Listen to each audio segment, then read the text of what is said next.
ሰላም ጤና ይስጥልን ውድ የቻናላችን ተከታታዮች የፕሮግራማችን ቤተሰቦች፣ ይህ አብዲራዋ ቲዩብ ነው። የዕለተ ቅዳሜ ሌላኛውን ፕሮግራም ይዘንላችሁ መጥተናል። ከእናንተ ጋር በማንቸስተር ዩናይትድ ኢንሳይደር የዛሬን ጨዋታ በተመለከተ እንዲሁም በተጨማሪ የማንቸስተር ዩናይትድ ቀጣዩ የአማካይ ክፍል ሶስተኛ ፈራሚ የሚሆነው ካርሎስ ባሌባ ዝውውር በትናንትናው ዕለት የሁለቱ ክለቦች የመጨረሻ ድርድር ሲጠበቅ የነበረው በስተመጨረሻ በስምምነት መጠናቀቁን ተከትሎ የባሌባ ጉዳይ መቋጫ ተበጅቶለታል። ማንቸስተር ዩናይትድ በቀጣይ የግራ ፉልባክ ፖዚሽኑን ለማጠናከር በተጨማሪም ጆሹዋ ዚርክዚን በተመለከተ አዲስ መረጃ ወጥቷል። እሱን የምናነሳላችሁ ይሆናል። ጠቅላላ አድርገን የዛሬ የምሳሳ ጨዋታ የባሌባን ዝውውር፣ ጆሹዋ ዚርክዚን ሌላኛው የእንግሊዝ ፕሪሚየር ሊግ ክለብ ትኩረት ማድረጉን ተከትሎ እየወጡ የሚገኙትን መረጃዎች በዚህ ፕሮግራም የምናጋራችሁ ነው የሚሆነው። በዛሬው ዕለት ለህትመት ከበቁ የእንግሊዝ ጋዜጦች መካከል አንዱ ዘሳን ነው። ዘሳን በዛሬው ህትመቱ ላይ ትልቁ ትኩረት የሆነው ዊ አር ባክ የሚል የማይክል ካሪክን ጋዜጣዊ መግለጫ መነሻ በማድረግ የእግር ኳሱ ገጽ ዋና ሽፋን አድርጎ ትኩረት ሰጥቶ በዚህ ዙሪያ ያነሳቸው ጠንካራ ሀሳቦች አሉ። እነሱን አንስተን በዚህ ፕሮግራም ዩናይትድ የሚሸቱ ጉዳዮች ላይ ትኩረት እናደርጋለን። እስቲ የማንቸስተር ዩናይትድን ጉዳይ የበለጠ ትኩረት እንስጥ። በዘንድሮ የውድድር ዓመት ደጋፊው ብዙ ይጠብቃል። ክለቡም ብዙ ለማድረግ እየጣረ ነው። ብስለት፣ እርጋታ፣ ገበያውን ያማከለ ጥድፊያ ያልተሞላበት ክለቡ የሚያስፈልገውን እንጂ ከዚህ በፊት የሚፈልጉትን አይነት ብራንድ ሽያጭን ትቶ የሚያስፈልገውን ቱል ለማምጣት የወሰኑበት ርቀት እጅጉን የሚደነቅ፣ ደጋፊው በጠበቀው ደረጃ ክለቡ ባይጠናከርለት ዴብዙ ላይ ሻርፕ ባይሆን እንኳን መገንባት ባለበት ስቴጅ ርቀት ግን ተጉዘዋል። ምክንያቱም ማንቸስተር ዩናይትድ የአማካይ ክፍል ሽግግር ያለ ኮሽታ ተመጣጣኝ፣ ጫና ያልበዛበት፣ ከፍተኛ ኢንቨስትመንት ያልተፈጸመበት ግን አገልግሎቱ በጣም ከሚነገረው በላይ ዋስትና ያለው አማካይ ክፍል ገንብተዋል። ዋስትና ያለው፣ ይሄን ቃል አስመሩበት፣ በዋስትና የተሞላ ከተለያዩ ተጫዋቾች የተለያየ ኳሊቲ ማሰባሰብ በዚህን ሰዓት በፕሪሚየር ሊግ ለአንድ ተጫዋች ከሚከፈልበት እብደት የሆነ ክፍያ ጋር በተገናኘ ማንቸስተር ዩናይትድ አትራፊ ነው። ብዙ ሚሊዮን ፓውንዶችን በተለይ ክለቡ ሲከተልበት የነበረው የዝውውር መስኮት የአሰራር ደንብ ምን ያክል ማንቸስተር ዩናይትድን ወዳልተገባ ጥልቅ የሆነ ስር ነቀል ሽግግርና አድካሚ የሆነ መልሶ ግንባታ ውስጥ እንደከተተው ከኛ በላይ የክለቡ ደጋፊዎች የምታውቁት ጉዳይ ነው። ግን አሁን ስለ አስተማማኝነት፣ ስለ ዋስትና፣ ስለ ዘላቂነት ቡድን ከሚለው ስሜት ጋር መነሻ በማድረግ ክፍተት የሚሞላበት ስትራቴጂ የማንቸስተር ዩናይትድ ኃላፊዎች አሁን ቅኝቱም፣ እርጋታውም፣ መብቴውም አስፈላጊውን ጉዳይ ጊዜና ሰዓቱን እየጠበቁ ሁኔታዎችን በተቻላቸው አቅም እየገፉበት ነው የሚገኘው። አንደኛ ማንቸስተር ዩናይትድ ካመጧቸው አማካዮች የበለጠ ክለቡ ላይ ያስፈልጋሉ ብለው ደጋፊው ሲያምንበት የነበረው ኳሊቲ በእርግጥ ቢመጡ የተሻለ ነው። የሚመጡበት መንገድ ግን ዩናይትድን ለቀጣይ ዓመት ወገቡን በሚያጎብጥ ሁኔታ የክለቡን ፋይናንስ እንደገና ወደ አዘቅት ውስጥ የሚከት ከሆነ እርጋታና ብልሃት መብቴ ነበር። ያንን ስሌት ሲከተሉ ደግሞ ከገበያው ማንቸስተር ዩናይትድ እንዲህ ባበደበት ወቅት ክለቡ ከዚህ በፊት በነበረው የፋይናንስ አወጣጥ ብራንድን እንጂ የቡድን ምስልን ትኩረት በማያደርግበት ሰዓት ቢሆን እነዛ በ100 ሚሊዮን ፓውንድ የተከፈለባቸው ተጫዋቾች ሁሉ የማንቸስተር ዩናይትድ ተጫዋቾች ናቸው። ግን አሁን ገንዘብን ፋይናንሻሊ በከፍተኛ ሁኔታ በማውጣት ብቻ ቡድን ተገንብቶ ሊበቃ እንደማይችል ራሱ ክለቡ ከራሱ ድክመት በደንብ የተማረ ይመስለኛል። ለዛ ነው ለቡድን አገልግሎት አንድ ተጫዋች ከወጣበት የገንዘብ ክፍያ አንጻር አሰልጣኙ የሚገባበትን ጫና ተመልከቱ። የዛን ተጫዋች አቅም አውጥቶ የመጠቀምን ጉዳይ እንደ ቡድን ለመዋሃድ ካለው ፍላጎትና ከወጣበት ክፍያ አንጻር የተጫዋቹ የራሱን ስምና ዝምና ለመገንባት የሚያደርገው የኢጎን ከፍታ ደግሞ ተመልከቱ። አሁን ለቡድን አገልግሎት ጠንክረው የሚሰሩ ዩናይትድንና ዩናይትድን ብቻ ያሉ ተጫዋቾችን ነው የምናስፈርመው ሲሉ ኃላፊዎች እኮ ወደ ዩናይትድ መዘዋወር ለመፈለግ ከሆኑ ሁሉም ክለቦች የተዘዋወሩ ተጫዋቾች እኮ በእንግሊዝ ምድር ምንም ጥያቄ የለውም ማንቸስተር ዩናይትድ መጫወት የማይፈልግ ተጫዋች አለ ብዬ አላስብም። በዚህ ከፍ ያለ ክለብ ውስጥ መጫወት የማይፈልግ ተጫዋች አለ ተብሎ አይገመትም። ዩናይትድ መጫወት በእንግሊዝ ምድር ያለውን ስሜት ያውቁታል ተጫዋቾች። ግን ዩናይትድን መምረጥ ማለት በዩናይትድ ስር ሆኖ መጫወት እንጂ ክለቡ ካለው ከፍታ አንጻር በዛው ከፍታ ልክ የራሱን ስምና ዝናና ብራንድ ለመገንባት አይደለም። ስለዚህ ለዚህ ደግሞ ለአሰልጣኙ በበቂ ሁኔታ ለመዋሃድ የሚያመቹ መንገዶችን የሚጠርጉ እንደ ቡድን ተዋህደው ዩናይትድን ወደ ቦታው ከመለሱ በኋላ የራስን ምስል ለመገንባት በሚደረገው ጥረት ላይ ደግሞ የራሳቸውን ድርሻ የሚወጡ ተጫዋቾችን ማምጣት ቅድሚያ ሰጡ። በብልሃት ዝውውሮች እየተፈጸሙ ነው። ቀጣይ ኢላማ የክለቡ እንግዲህ ግራ ፉልባክ እንደሆነ እየተነገረ ነው። እንደሰማችሁት ከሆነ ግራ ፉልባክ ቅድሚያ ተሰጥቶታል አሁን ላይ። ነገር ግን ትናንት ምሽት አስቶን ቪላዎች በቀጥታ ጆሹዋ ዚርክዚን የአልሂላል የዋትኪንስ ዝውውር አሁንም አልሂላሎች በሌላ ዋጋ ጨምረው ሊመጡ እንደሆነ ከተረዱ በኋላ ከወዲሁ ቪላ ዋትኪንስን የማጣትን ጉዳይ ተረድቶ ጆሹዋ ዚርክዚን ቀጣይ ኢላማ ማድረጋቸውን ተከትሎ ማንቸስተር ዩናይትድም የአጥቂ ክፍል ተጫዋችን እያዘጋጀ እንደሆነ ሩመርሶች እየወጡ ነው። የእንግሊዝ ዘጋቢዎችም በዴይሊ ሜል እያወጡ ነው። ፋብሪዚዮ ምሽት ላይ ይህን ጉዳይ አረጋግጧል። ስለዚህ ማንቸስተር ዩናይትድ ገበያው ላይ አለ በደንብ አንዱ የኋላ መስመር አንድ የፊት መስመር ተጫዋች የማምጣት እድል አለው ማለት ነው በዚህ ጋር በሚወጡ መረጃዎች። ስለዚህ ቀጣዩ የክለቡ ፈራሚ አሁን ላይ ኦፊሻል የተረጋገጠው ማለት ነው ካርሎስ ባሌባ ነው። ብራይተን የመጨረሻውን የማንቸስተር ዩናይትድን ኦፈር ውድቅ ካደረገ በኋላ ክለቡ እንግዲህ ገንዘብ ጨምሮ እንደገና መምጣቱን ተከትሎ ዝውውሩ በፍጥነት ተጠናቋል። በጣም በፍጥነት እንደምታውቁት ሐሙስ ዕለት ነበር 61 ሲደመር 5 አቀረቡ። ብራይተን ውድቅ ባያደርግም ይቅርታ ውድቅ ሆነ ሳይሆን ዩናይትድ እንዲጨምር ለሁለተኛ ኦፈር በር ከፍተው የዋጋ ተመንና ያልተጋነነ ክፍያ ሪሊስ ክሎዝ ሳያስቀምጡ ባሌባን በዚህን ሳመሸጥ ብራይተንም አትራፊ ነው፣ ዩናይትድ ደግሞ የበለጠ ተጠቃሚ ነው። ስለዚህ ለዛ ዝውውር ደግሞ ብራይተንም የዝውውሩ እንቅፋት ለመሆን አልፈለገም። የአምናው አይነት አስባችሁታል። ግን የማንቸስተር ዩናይትድ ስክነትና መታገስ ምን ያክል ስንት ሚሊዮን ወደ 50 ሚሊዮን ፓውንድ 60 ሚሊዮን ፓውንድ ነው ዩናይትድ ያተረፈው።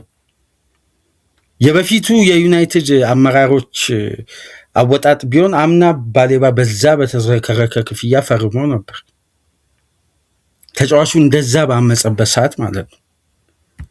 ስለዚህ ሁሌም ብልሃትን ቅድሚያ የሚሰጥ ቡድን የሽግግር ጊዜውን አያስረዝምም የሚባለው ለዚህ ነው።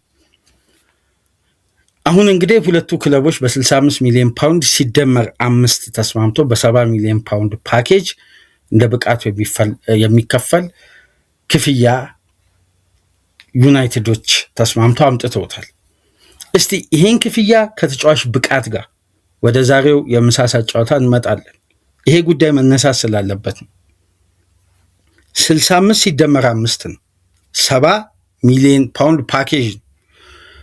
እንደው አሁን የሚከፈለው 65 ሚሊዮን ፓውንድ ዋስትና ያለው በኮንትራቱ 5 ዓመት ዋስትና ያለው የ1 ዓመት ተጨማሪ ዋስትና ያለው የ5 ዓመት ኮንትራት ተጨማሪ 1 ዓመት ዋስትና ያለውን ስምምነት ነው የፈጸሙት። ግን ማንቸስተር ዩናይትድ ለምሳሌ እዚህ ቦታ ላይ በዚህ የዝውውር መስኮት በጣም በትኩረት የፈለጋቸው ተጫዋቾች መካከል አንደኛ ደረጃ ላይ የተቀመጠው ኤሌት አንደርሰን ነው። የተሸጠው ስንት ነው? 116 ሚሊዮን ፓውንድ ነው። ልብ በሉ። በእነዚህ ክፍያዎች መካከል አዶንሱን እንተውና 65 እና 116 ነው። በቀጥታ ያን ክፍያ አምጥታችሁ ከዩናይትድ ጋር ብታገናኙት የ51 ሚሊዮን ፓውንድ ልዩነት አለው። ግን የተጫዋቾችን የግል ብቃት ደግሞ አሁን ባለው ወቅታዊ አቋም ከተመለከትን ልክ አይሆን፣ ፍርዳችን ተገቢ ላይሆን። ካርሎስ ባሌባ 2024/25 የነበረው 2023/24 የነበረው ባሌባን አምጡና በዲዘርቢ ውስጥም ከፋቢያን ሁዝለር ጋር በነበረው ባሌባን ተመልክታችሁ ኤሌት አንደርሰን 1 ዓመት ያሳየው ብቃት እንዴት ዋስትና ሊኖረው ይችላል? ያውም እኔ አሁን የዩናይትድ ደጋፊዎች አንድ ጉዳይ በደንብ እንድትረዱ የምፈልገው ዩናይትድ ስለፈለገ ተጫዋቹ በቀጥታ መጥቶ ዩናይትድ ከሚፈልገው የአማካይ ክፍል ኳሊቲ ጋር በቀጥታ ምላሽ ይሰጣል የሚለውን ጉዳይ ደግሞ በሌላ መንገድ መመልከት ያስፈልጋል። ዩናይትድ ስለፈለገ አይደለም፣ የሚመጣው ተጫዋች ስለሚሰጠው አገልግሎት ነው።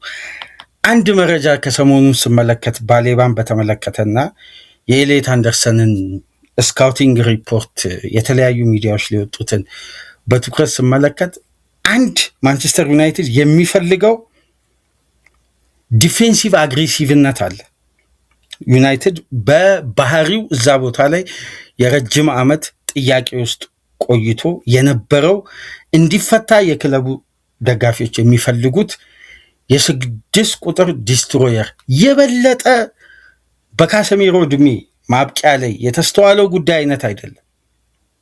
ከዛም በላቀ ደረጃ እንደ ቡድን ማንቸስተር ዩናይትድ የተጋጣሚን ጫና መቋቋሙን ባለፈው ፕሮግራም ከባሌባ ጋር በተገናኘ አንስተናል።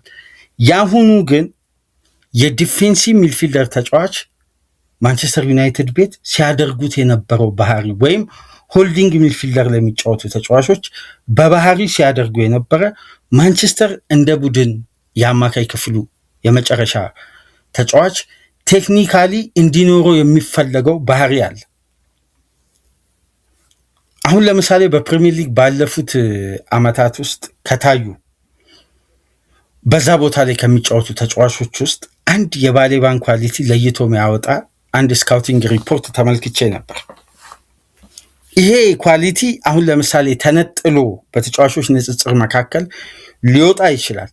ግን እንደ ቡድን ያንን ኳሊቲ ማንቸስተር ዩናይትድ ማጣቱ ምን ያክል የቡድኑ አጫዋች ላይ ተጽዕኖ እንደሚፈጥር በተቃራኒው በደንብ እንመለከታለን። ይሄ የጨዋታ ሲስተም አለመኖሩ፣ የእንዲህ አይነት ኳሊቲ አለመኖሩ ማንቸስተር ዩናይትድ መጫወት በሚፈልገው የጨዋታ ሪትም ላይ ብሩኖ ፈርናንዴዝን እያስገደደው ወደኋላ እንዲመለስ የሚያደርጉ የጨዋታ ስልቶች አሉ። አሁን ለምሳሌ በደንብ ከተመለከታችሁ ማንቸስተር ዩናይትድ ከራሱ የመጫወቻ ክልል ለመሸጋገር የሚመርጠው ሁለት ብቸኛ አማራጭ ነው። ልብ ብላችሁ ተመልከቱ። 2 ብቻ። ሁለቱም በተጫዋቾች ላይ ጥገኛ የሆነ እንጂ በጨዋታ ላይ ጥገኛ የሆነ አይደለም። ስለዚህ ተጫዋች ላይ ጥገኛ የሆነ ሲስተም ተጫዋች ማርክ ተደረገ በተጋጣሚ ጥሩ የዲፌንሲቭ አክሽን ላይ ትራፕ ውስጥ ከገባ የማንቸስተር ያጫወት ሪትሙን ላይዝ ነው ማለት ነው። ለምን ሲስተም ላይ ጥገኛ የሆነ ቡድን ተጫዋች ቀይሮ ተጫዋቾችን ሺፍት አድርጎ ሜዳ ላይ ታክቲካል ኢንስትሩመንቱን እያበዛ መብቴ ያበጃጃል። ተጫዋች ላይ ግን ጥገኛ ከሆነ አንድ ቡድን የዛ ተጫዋች ፐርፎርማንስ ላይ በቃ ጥገኛ የሆነ ያ ተጫዋች ከሌለ የቡድኑ ሼፕ፣ ሞዴል፣ ማጥቃት እንቅስቃሴዎች ሁሉ እየተገደቡ ሊመጡ ነው። ማንቸስተር ዩናይትድን በደንብ ተመልከቱ። የተጋጣሚን ጫና ከተሻገረ በኋላ ወይም ኳስን ከነጠቀ በኋላ ወይም የጋራ ኳስን ካሸነፈ በኋላ ለሽግግር እንቅስቃሴዎች ሁለት አይነት መንገድ ይጠቀማል። አንደኛው ጥገኛ የሆነ ያልኳችሁ ነው። ሁለተኛው ደግሞ የካሰሜሮ ረጅም ወደ ጠርዝ የሚወጡ ኳሶችን እንጂ ማንቸስተር ዩናይትድ በሶስት ቅብብል የሚወጣው ካውንተር አታክ የተጫዋቾችን የግል ጥረትን ነው የሚፈልገው ያልኳችሁ ጥገኛው ነው። አንደኛው ግን ረጅም ፓስ ነው።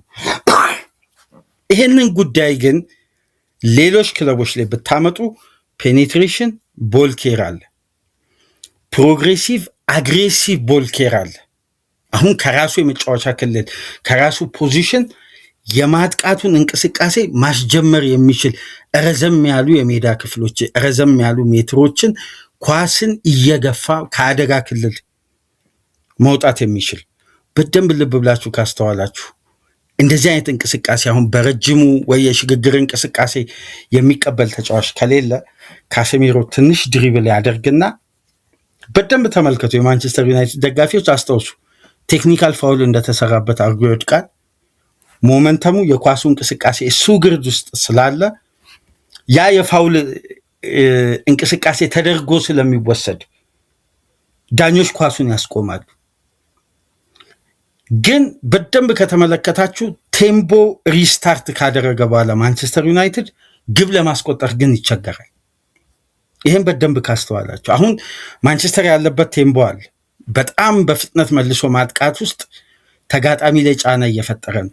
ልክ እንደዚህ አይነት ኳሶች አማካዩ በካሰሜሮ ከራሱ የመጫወቻ ክልል ለመውጣት ጥሩ የሚቀበሉ ተጫዋቾች እጥረት ከተስተዋለና ኤሪያው ማርክ ከተደረገ ካሴሜሮ ብዙ ፕሮግሬሲቭ ቦልኬር ስለሌለው ከእድሜም ከተክለ ሰውነትም አንጻር እዛ ጋር ፕረስ ተደርጎ አደጋ ውስጥ ስለሚገባ ስለሚነጠቅ፣ በተለይ ከተነጠቀ በቀጥታ ዩናይትድ ላይ ግብ ስለሚቆጠር እንደ ቴክኒካል ፋውል ኳሷን ገፋ ያደርግና በጣም ብልሃት ስላለው ከተጋጣሚ ተጫዋች ጋር ተነካክቶ ይወድቃል። ዳኛው ጨዋታውን ያስቆምና ድጋሚ እንዲጀመር ይደረጋል። ኦፕታ ምን የሚል ጉዳይ ያወጣ መሰላችሁ? ማንቸስተር ዩናይትድ ተጋጣሚ ላይ ጫና እየፈጠረ ባለበት ወቅት ልክ ቴምቦ በወረደበት አጋጣሚ ድጋሚ በጀመረበት ቴምቦ ሪትም ውስጥ ለመግባት በትንሹ 28 ደቂቃ ወደ ጨዋታ ሪትም ለመግባት ይፈልጋል አለ። የመጀመሪያው አይነት ሻርፕ ማጥቃት ልብ በሉ፣ ቴምቦ ሪስታርት የማድረግ ማለት ነው። በዚህ እንቅስቃሴ ለምሳሌ አርሴናል በዚህ የዝውውር መስኮት ከጫና ውስጥ ቡድኑ ይዞ መውጣት፣ ከራስ የአደጋ ክልል በቀጥታ ወደ ሽግግር እንቅስቃሴ በመውጣት ብሩኖ ጊማሬስ በጣም በሊጉ ጫናን የመቋቋም አቅሙን የሚደነቀው ከተጋጣሚ የሚመጣውን ፕሬሲንግ አንድ መጀመሪያ ማን አለው? አርሴናል ራይስ አለው። ፔኔትሬሽን ረጅም ሜትሮችን መሮጥ የሚችል ከራሱ የአደጋ ክልል በድሪብል መውጣት የሚችል አስተማማኝ ቦልኬር እንዳለው ይነሳል። እዚህ ላይ ጊመሬሽን ጨመረ። ተመልከቱ፣ ራያን ግራቨንበርክ እና ሰቦዝ ላይ በተመሳሳይ በዚህ አይነት ፍጥነት መውጣት ይችላሉ። ቼልሲ ቤት ብትሄዱ አሁን ቼልሲ እንደውም የበለጠ ከእንደነዚህ አይነት አደጋ የመውጣት ክህሎቱን የክሬቲቭ አማካዮችን ማብዛቱ ይሄ ሺፍቲንግ ዲያጎናል ስፔሶችን በማድረግ በትራያንግል ይወጣል። ቼልሲ መብት ያለው። ሲቲ መጀመሪያም ከቨሩ በሮድሪ ስለሆነ እነ በርናንዶ ሲልቫ ስፔስ ላይ በሚጥሏቸው ኳሶች ሲቲ እያንዳንዱ ቡድን መብት ያለው። ማንቸስተር ዩናይትድ ግን የዚህ የቴምቦ ሪስታርት ችግር ውስጥ እየገባ ይሄም መብት አማካይ ክፍሉ በማጣቱ ምክንያት የስድስት ቁጥሩ ተግባር የተገደበ ነው የሚሆነው። አንደኛው ይሄ ነው። ሁለተኛው ደግሞ ተጫዋቾች ላይ ጥገኛ ያልኳችሁ በደንብ ከተመለከታችሁ ማንቸስተር ዩናይትድ ብሩኖ እና ኩኛን ወደ ከተጋጣሚ የመጫወቻ ክልል ወደ ተመሳሳይ ስፔስ ወደ 8 ቁጥር ወይም ወደ 10 ቁጥር ስፔስ ላይ ተስበው ከማንቸስተር ዩናይትድ የሜዳ ክልል በካሰሜሮ ላይን ብሬኪንግ ፓስ ወይም በሊሳንድሮ ማርቲኔዝ አስታውሱ። ከነጨዋታዎቹ እንደው ልጠቁማችሁ፣ የአርሴናልን ጨዋታ ካስታውሳችሁ ኩኛም ያስቆጠረው ዶርጉም ያስቆጠረው ኳስ ማንቸስተር ዩናይትድ የጀመረው ኬት ነው ከላይን ብሬኪንግ ፓስ ከራሱ የመጫወቻ ክልል መስመሮች እየሰነጠቁ ፓስ እያደረጉ ነው መሀል ለመሀል ግቦችን ያስቆጠሩት። የበለጠ እንደው የኩኛ ኳስ ትልቁ ማስረጃ ነው። ስለዚህ የሚንደረደሩና ወደ ፋይናል ሰርድ ጥሩ የክሬቲቭ እይታ ያላቸው አስተማማኝ ቦልኬር ያላቸው ድሪብል ማድረግ የሚችሉ ሁለቱ ተጫዋቾች ሲኖሩ ማንቸስተር ዩናይትድ ለመሸጋገር አይጨነቅም። በደንብ ልብ ብላችሁ ተመልከቱ። ብሩኖ ፈርናንዴዝ ኩኛ የሌለ ጊዜ ወደ ቀኙ የሜዳ ክፍል አድልቶ ይጫወታል። ለምን? ማንቸስተር ዩናይትድ በሽግግር እንቅስቃሴዎች ላይ ለካሴሜሮ ዲያጎናል ፓስ የሚመቸው የቀኙ የሜዳ ክፍል ነው። ስለዚህ አንድ ሪስትሪክት የሆነ ፓስ ኤሪያ አለ ማለት ነው ለማንቸስተር ዩናይትድ። ከዛም በኋላ የብሩኖ ቴክኒክ ከበቂ በላይ ስለሆነ የክሬቲቪቲ ጉዳይ ያስጨንቅ። ስለዚህ ምን ላይ ጥገኛ ነው ማንቸስተር? ግለሰብ ላይ ያለ የኳስ እንቅስቃሴ ላይ ጥገኛ ነው። ስለዚህ አሁን ማንቸስተር ወደ ምን መቀየር አለበት? ወደ ሲስተማቲክ አፕሮቹ በጣም ፍሌክሰብል መሆን አለበት። የግድ ብሩኖ ሶስተኛ ሜዳ ላይ መረከብ የለበትም። የግድ ኩኛ እንደ ቡድን መሸጋገር አለበት። ለዚህ ደግሞ አሁን ወደ መጀመሪያ ሀሳብ ልምጣላችሁ። ኤሊየት አንደርሰንና ባሌባን አስቀምጡ። ለምሳሌ ኤሊየት አንደርሰን በፕሮግሬሲቭ ቦልኬር ተጫዋቹ ፔኔትሬት ያደረገበት ሜትር በአማካይ በ90 ደቂቃ 4.1 ነው። 4.1 በጣም የባሌባ ደካማ ሲዝን ነው አምና እየተባለ ግን 5.2 ሜትር ነው ፕሮግሬሲቭ ቦልኬሩ። ማን የለውም ማንቸስተር ዩናይትድ ቤት? ካሰሜሮ የለውም። ቅድም የነገርኳችሁ ቴክኒካል ፋውል አይነት አስመስሎ ወድቆ ቴምቦን በአንዴ ማንቸስተር ዩናይትድ በጣም እያሳደገ የመጣውን የጨዋታ ምስል በአንዴ የሚያወርደው የካሰሜሮ ሙቭመንት አላስፈላጊ ቴምቦን የሚያጠፋ። ያ ግን ካሰሜሮ ወደው አይደለም። የተጋጣሚ ፕሬሲንግ ትራፕ ሁለቱን የሽግግር የማንቸስተር ዩናይትድ ኢንስትሩመንት የሆኑት ኩኛና ብሩኖ ማርኪንግ ትራፕ ውስጥ ካሉ የሚረከብ ተጫዋች ስለሌለ ባዶ ስፔስ ላይ ወይም የተሳሳተ ፓስ በዘመናዊ እግር ኳስ በፍጥነት መጥቶ አደጋ ስለሚፈጥር ባዶ ስፔስ ላይ ይመጣል። ፈጽሞ አሰልጣኞች አይወዱ። እንደውም ለተያያዘው ተጫዋች ስጥና ያ ተጫዋች ይበላሽበት ነው የሚሉት። አሁን ዩናይትድ የሚሸጋገርበት የመብቴ ቱል 3 ነው የሚሆነው። ተመልከቱ። ኤሊየት አንደርሰን በእንደነዚህ አይነት ፕሬዠር ውስጥ ሲገባ አፋጣኝ መፍትሄ መስጠት አይችልም። ይሄን በምን ትመለከታላችሁ መሰላችሁ? የኮሚቲ ሺልዱ ለምሳሌ የቅርብ ጊዜውን እያስታወስን ብንነጋገር የበለጠ ምክንያቱም የኖቲንግሃም ጨዋታ ለይተን ለማውጣት ትልቅ ጨዋታ መሆን አለበት።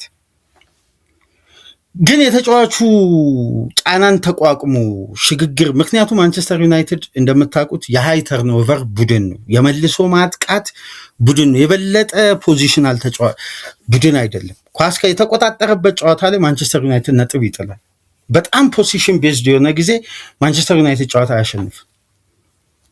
ተጋጣሚ ባይሆን ኳሱን ይዞ ጥሎ የሚመጣቸውን ስፔስ በአስደናቂ መልሶ ማጥቃት ኤክስፕሎት ማድረግ ይችላል። ሲቲንም ሲያሸንፍ፣ አርሴናልን ሲያሸንፍ፣ ሊቨርፑልን ሁሉንም ቡድን እዩ።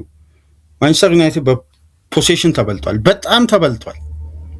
ማንቸስተር የሚያስፈልገው ፖሴሽን ሳይሆን ኤክስፕሎት የሚያደርጋቸውን ኤሪያዎችን ማግኘት ነው የሚፈልገው። ለዛ ደግሞ ለተጋጣሚ ኳሱን መተው አለበት። ለዚህ ደግሞ አስተማማኝ ምን መኖር አለበት? ሃይ ተርኖቨር። ሃይ ተርኖቨር የሚጀምረው ደግሞ ከተጋጣሚ ጫና መውጣትን ነው የመጀመሪያው ትልቁ ስቴፕ። ለዚህ ደግሞ አስተማማኝ የ6 ቁጥር ቦልኬር ያስፈልጋል። የግድ ዲስትሮየር ወይም እንደ ካሴዶ እንደ ሌሎች ተጫዋቾች ዱዌል እያሸነፈ ይሄ ዲፌንሲቭ ሚድፊልደር ካራክተር የግድ መላበስ የለበትም። ስትሮንግ የሆነ ቴክኒካል ፓወር መኖር አለበት። የበለጠ ደግሞ ልብ ብላችሁ ተመልከቱ። ባሌባ የግራ እግር ተጫዋች ነው፣ መርሳት የሌለብን። በተፈጥሮ ደግሞ የግራ እግር ተጫዋቾች በብሬን ነው የሚጫወቱት። እንደውም የግራ እግር ተጫዋቾች እኮ ቴክኒካሊ ይሄ የግራ እግር ተጫዋቾች መሆናቸው 3ኛ አይን አላቸው ይባላል አይደል? በተለምዶ ግራው እግራቸው ሌላኛው አይን ነው ይባላል። አማካይ ክፍል የሚፈጥሩት ዳይሜንሽን። ስለዚህ ኤሌት አንደርሰን አሁን ለምሳሌ ከሃይ ኢንቴንሲቲ ፕሬዠር ውስጥ ቡድኑን ያወጣበትን የጨዋታ ቁጥሮችን ስታቲክሶችን ስመለከት ቡድኑ በበለጠ በሃይ ፕረስ የሚጫወት ቡድኖች ላይ በሃይ ፕረስ የሚጫወት ቡድን ኤሌት አንደርሰን ባለበት ቡድን ውስጥ ሲደርስበት የሃይ ፕሬሲንግ ቡድን ሲመጣ ኤሌት አንደርሰን የበለጠ የአጭርና ይሄ ድሪብል እያደረጉ ለሚወጡ ተጫዋቾች አጭር ላይን ብሬኪንግ ፓስ እንጂ በግሉ ከጫና ውስጥ የሚያወጣበትን ቴክኒካል አፕሮች መቋቋም አይችልም። የለውም ያ ኳሊቲ። ለምሳሌ ሪካርዶ ካሊፊዮሪ ያስቆጠረው ግብ ላይ ፔኔትሬሽን ወደ ተጋጣሚ ቦክስ ከራሱ የመጫወቻ ክልል ጥሎ የመጣውን ኤሪያ በፍጥነት እየተሸጋገረ ያለን ተጫዋች ትራክ የማድረግ ኃላፊነት የማን ነው? እስቲ አድማጮች በደንብ እግር ኳስን ለረጅም ጊዜ የተመለከታችሁ የምትረዱት ጉዳይ አለ። አሁን ለምሳሌ በቀላሉ ላንሳላችሁ። ሚካኤል ሜሪኖ ፖርቱጋል ላይ ያገባትን ግብ ለምንድነው ጆዋው ኔቬስ እና ሩቤን ኔቬስ መጨረሻ ላይ ከተቀየረ በኋላ በጣም የተወቀሱት? ምክንያቱም ሚካኤል ሜሪኖ ፔኔትሬት አድርጎ የሄደበትን ፖዚሽን ትራክ አድርጎ ተከትሎ መሄድ ያለበት የግድ ሴንተር ባኩ የሱ ፖዚሽን ስለሆነ መከተል የለበትም። ባይሆን ሺፍት ለማድረግ በሚያስችል ፖዚሽን ድረስ እንደነዛ አይነት ፔኔትሬሽኖች መከተል ያለበት የመጨረሻ የ6 ቁጥር ተጫዋች ነው። የካሊፊዮሪን ፔኔትሬሽን ካያችሁ በኤሌት አንደርሰን አጠገብ ነው ያለፈው። ኮቫቺችን ሃቨርት ከጀርባ ከፊት ለፊት ኦዲጋርድ ፕረስ አድርገውታል። ስለዚህ ያንን ኤሪያ በጭራሽ ኤክስፕሎት ለማድረግ አርሴናሎች ኤሌት አንደርሰንን ሳይሆን ኮቫቺችን ነው ታርጌት ያደረጉት። ምክንያቱም የላቀ ኤክስፒሪየንስ አለው። ያንን ኤሪያ ላይ ትራክ አድርጎ ተጫዋቾችን ብሎክ በማድረግ ኮቫቺች በሳል ነው። ስለዚህ ኤሌት አንደርሰንን ነጠሉት። አንደርሰን የግድ የካሊፊዮሪን ኳስ ከሉዊስ ኬሊ ሲሰጥ ኢንተርሰፕት ማድረግ አለበት እዛ ፖዚሽን ላይ ተገኝቶ። ትልቁ ችግር በፕሬዠር ውስጥ መብቴ መፍጠር አይችልም። ስለዚህ የተፈለገው ተጫዋች ሁሉ በዛ ቦታ ላይ አስፈላጊ መብቴ ይሰጣል ማለት አይደለም። ፋይናንሻሊ ስላልተቻለ አይደለም። ተጫዋቹ ቢመጣ የሚሰጠውን ሚና መመልከት ያስፈልጋል። ባሌባን ደግሞ ተመልከቱ። ለምሳሌ የሮቤርቶ ዲዘርቢ ብራይተን ውስጥ 2024-25 በዲዘርቢ ቡድን ያልተፈተነ የለም፣ ያልተዝናናም የለም፣ ያልተደነቀም የለም። በፋቢያን ዙለርም በተመሳሳይ የግድ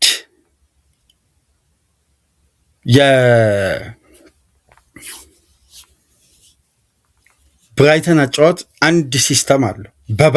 በባህሪም ደረጃ ተጋጣሚ መጥቶ ፕረስ እንዲያደርግ በር የሚከፍት ነው። ለፕሬሲንግ ራሱን የሚጋብዝ ቡድን ነው። ስለዚህ ምን አለ ሁሌ በየደቂቃው የብራይተን ቢልዳፕ የተጋጣሚ ፈተናና ትራፕ ማለፍ አለበት። ለዚህ ሁሉ ጉዳይ በዛ ወጣትነት እድሜው ትልቅ ኃላፊነት ትልቅ መብት ሆኖ እንደ ብራይተን በፕሪሚየር ሊጉ በቅርብ ዓመት ውስጥ አዝናኝ እግር ኳስ የሚጫወት የሚድል ክላስ ቡድን የለም። በጣም ማራኪ በማጥቃት ውስጥ ያለ መከላከል የሚመርጥ አንዳንዴ የሌላ ክለቦች ደጋፊዎች ምን ይላሉ? ከአርሴናል የተሻለ ፍሌክሰብል ነው ማጥቃቱ ብለው የአርቴታን ቡድን ለማጣጣል ብራይተንም ሜንሽን ያደርጋሉ አይደል? ምክንያቱም 4 የመከላከል ባህሪ ያላቸውን ተጫዋቾች እያወጡ 4 የማጥቃት ባህሪ ያላቸውን ተጫዋቾች በአንዴ ደፍረው ቀይረው ውጤት ሲቀይሩ አይተናል። ስለዚህ የቡድኑ ባህሪ የተጫዋችን ምስል ይገነባል የሚባለው ለዚህ ነው። ለፕሬሲንግ ራሱን ተጋላጭ በሚያደርግ ቡድን ውስጥ ትልቁ የመብቴው ፒቮት ሆኖ ሲጫወት የቆየ ተጫዋች እዚህ ጋር ደግሞ በተቃራኒው ለዩናይትድ ካሴሜሮም እያለ ክፍተት የሆነበትን ቦታ ነው መጥቶ በኃላፊነት የሚጫወት። ይሄ ደግሞ ዩናይትድ በራደር ውስጥ ከያዟቸው ተጫዋቾች ውስጥ ኤሌት አንደርሰን ትልቁ የእሱ ተጫዋች የሌለው መብቴ ነው ይሄ ተጫዋች ውስጥ ያለው። ስለዚህ በባሌባ ጉዳይ ላይ የሚነሱ ጥያቄዎች ሁሉ ኤክስፐሪመንታል መሆን አለበት። መጀመሪያ ይሄ ተጫዋች ያለው አቅም ዩናይትድ ለጎደለው ኳሊቲ ይመጥናል አይመጥንም የሚለው ጉዳይ በንጽጽር መቅረብ አለበት። ተመልከቱ፣ ማቲያስ ፈርናንዴስ ታጋይነቱ፣ ፍላጎቱ፣ ሜዳም ያካልለው ምናምን ነው የሚባለው። ቴክኒካል አፕሮቹን በደንብ ፈትሽ ውስጥ ቢልድ አፕ የመሻገር የተጋጣሚን ጫና የመሻገር አሁን ፕሪሚየር ሊጉ ምንድን ነው ፊዚካሊ ጉልበት ፍጥነትንና ፕሬሲንግን ነው ቅድሚያ እየሰጠ የሚገኝ። ስለዚህ የትኛውም ተጋጣሚ ፊዚካሊ የሚዘጋጀው በሃይ ፕሬሲንግ ያችን ኤሪያ አሸንፎ ተጋጣሚ ላይ አደጋ መፍጠር ነው። ስለዚህ ለነዛ ቦታዎች መፍትሄ ከሚሆኑ ውስን ተጫዋቾች መካከል አንዱ ካርሎስ ባሌባ ነው። ይሄ ተጫዋች በማንቸስተር ዩናይትድ ቤት የ2024-25ቱን ብቃት ይድገም እንጂ ስለ ተጫዋቹ አስተማማኝነት እንኳን ጥያቄ የሚነሳ አይመስለኝም። በኔ በኩል በኔ እይታ ማለት ነው። ድክመቶች ሊኖሩ ይችላሉ፣ ግን ይሄ ተጫዋች የሚጨምረው ኳሊቲ እና ያለው ጥንካሬ ይበልጣል ከሚነሳበት ድክመት የበለጠ። አንድ ተጫዋች በጫና ውስጥ መፍትሄ መፍጠር ሂደትን በየጊዜው ኤክስፒሪየንስ የሚያደርግ ከሆነ ይሄ ተጫዋች ለእያንዳንዱ ኳስ ንክኪ ሁሉ መብቴን ነው የሚፈልገው።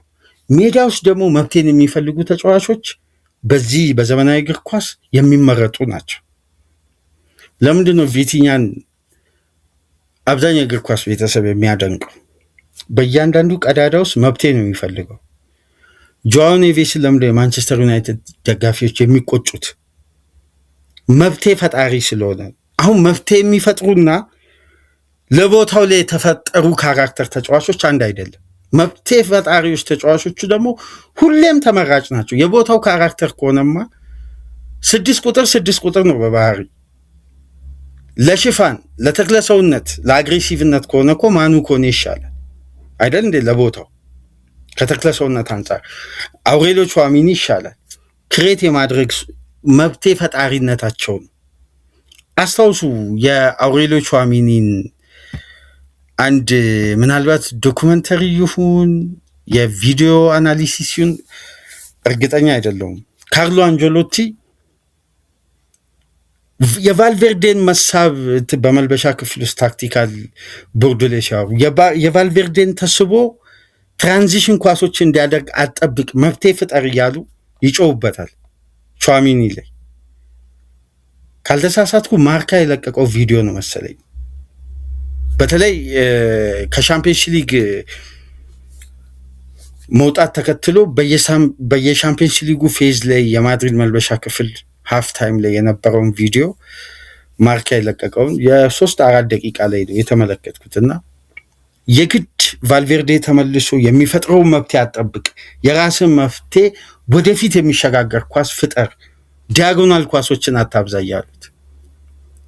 ስለዚህ በፕሪሚየር ሊጉ ደግሞ ከ6 ቁጥር ተጫዋቾች በሚነሳ ረጃጅም ፓሶች በአንድ ጨዋታ የሚመዘገብ ስኬት እንደ ካርሎስ ባሌባ የለም፣ ሊግ ውስጥ የለም ነው የሚለው ኦፕታ።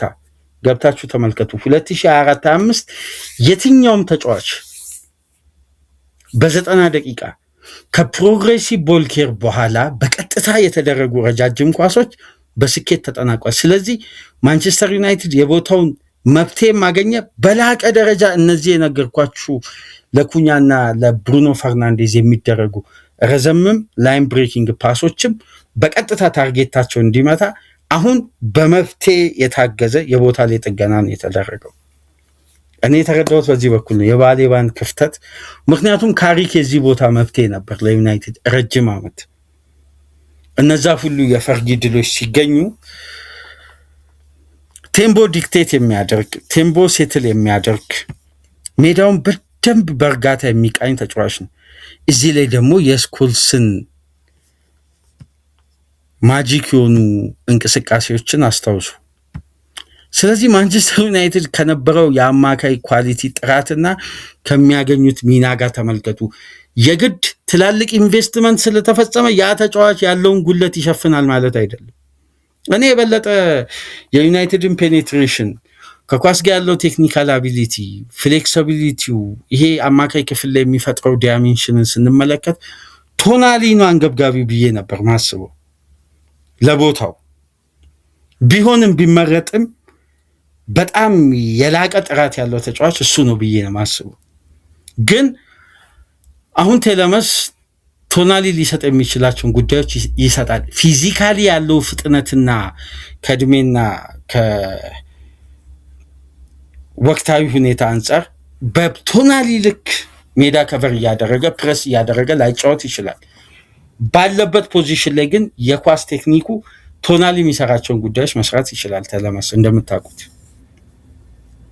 ስለ አግሬሲቭነት፣ ስለ ቦክስ ቱ ቦክስ መጫወት ደግሞ አንድሬ ሳንቶስ በደንብ በዩናይትድ ቤት ያለ ጫና ፕሩፍ ያደርጋል ብዬ ነው የማስበው። ስለዚህ የሶስቱ ተጫዋቾች ጥገናዊ ለውጥ የዩናይትድን ብስለት ነው በግሌ የተመለከትኩት። የእናንተን ሀሳብ አስተያየት በኮሜንት መስጫ በነፃነት ስለምንወያይ አስቀምጡ። ዛሬ 8 ሰዓት ተኩል እንግዲህ በፕሪሚየር ሊግ ከአዳዲስ ክለቦች ጋር ባለው ሪከርድ ዩናይትድ እንደምታውቁት ነው ሁሉንም ጨዋታ አሸንፏል። ካለፉት 12 ጨዋታዎች 9ን አሸንፏል፣ 3ቱን አቻ ወጥቷል። ሽንፈት የሚባል ሪከርድ የለም። በመክፈቻ ጨዋታ ከአዳዲስ ክለቦች ጋር ባደረገው ለመጨረሻ ጊዜ 2010-11 ነበር በኒውካስል የተሸነፈው። ከዛም በኋላ ማንቸስተር ዩናይትድ 12 ጊዜ አዲስ ካደጉ ክለቦች ጋር የሲዝኑን መክፈቻ ጨዋታ አድርጓል። ምንም አይነት ሽንፈት አላስተናገደም። ነገር ግን በተቃራኒው ከብሬንፎርድ